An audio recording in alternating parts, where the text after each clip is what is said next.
Gusto ko sanang tumbukin dito dahil alam natin na napakalaking issue nung investigation ng ICC kaugnay po dito sa alleged crimes against humanity committed under the Duterte drug war. Pero ang isa pong tanong dito, yung po ba mga lumalabas dyan sa Quadcom, pwede po bang gamitin yan sa ICC?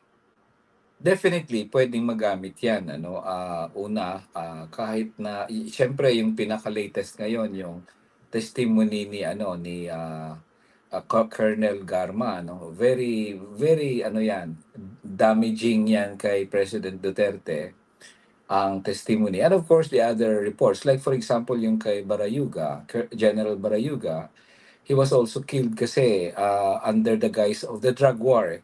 So pwede pwede rin 'yan in fact na ma-submit sa ICC for their investigation at inclusion doon sa issue ng drug war.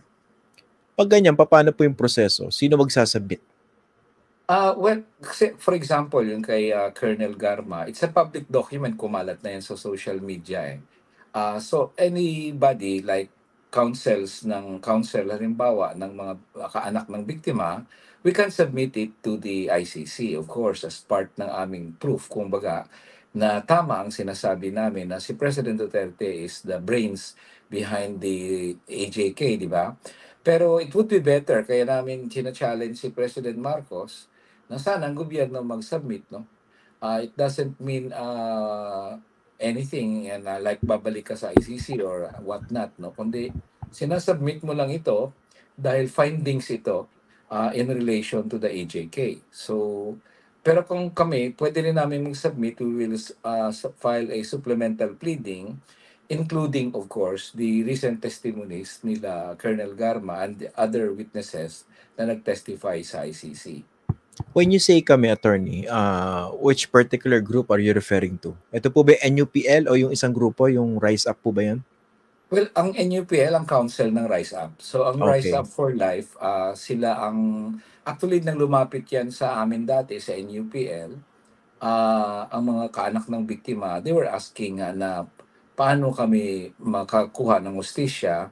And at that time, ang sabi namin, mahirapan kayo mag-file dito sa Pilipinas, not only because President Duterte is the president, he is immune from suit, na madidismiss lang yung kaso nyo, kundi ang justice system itself, ay hindi rin paborable sa inyo. So, kaya nag-decide sa ICC at kami ang nag-draft ng complaint, of course in consultation with the families of the victims, at kami ang nag-file doon sa ICC and we make representations for them in when we're talking with the, ICC itself no regarding the complaints. Mga ilan po ba yung yung kaanak ng mga biktima ng drug war na nire-represent ng NUPL, of course, through Rise Up? Originally 7 yan, eh, ngayon, 9. Pero ang Rise Up itself, maraming mga kaanak ng biktima diyan na member, siguro more than 100 na yan siguro or even malaki pa 'no. Yun nga lang yung ibang mga pamilya, either nangangamba sila na mag-file, mayroon pa ring takot, hindi mo maiwasan yan, you cannot blame them.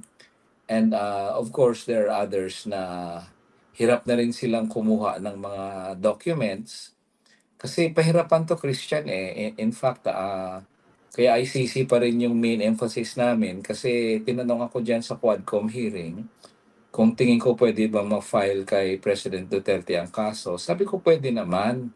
Pero ang problema natin dito, nauna na yung ICC, 2017, 2018 pa yan nagsimula.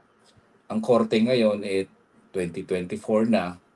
Pangalawa, ang mga kaanak ng biktima hindi talaga binigyan ng mga pulis ng mga dokumento. Police report, blatter, SOCO, lahat ng mga wala sila talagang ano, matibay na mga dokumento ba, kung document ang kailangan, maliban sa mga eyewitness accounts ng mga testigo 'no. Secondly, may isang kaso do'n sa Quadcom if you remember that, itong last hearing lang ang isang tatay doon sabi niya, "Yung anak ko 9 years old, binaril sa kilikili, tapos patay, nang lumabas ang death certificate, ang nakalagay bronchopneumonia." So, Mm. paano ka nga naman magkaso sa korte no nang sabihin ng korte, "Eh, hindi naman ito EJK, eh, sakit namatay naman yung anak mo sa sakit," 'no? And of course, the witnesses are matagal na yun, 2017, 2018. baka lumipat na ng bahay, hindi mo, for so many reasons, mahirap mag-file dito sa Pilipinas. Sa ngayon at least, kung kaya sa ICC ang dulog talaga ng mga kaanak at tingin naman namin, malapit-lapit na kasi na magkaroon ng desisyon at mag-issue ng warrant of arrest.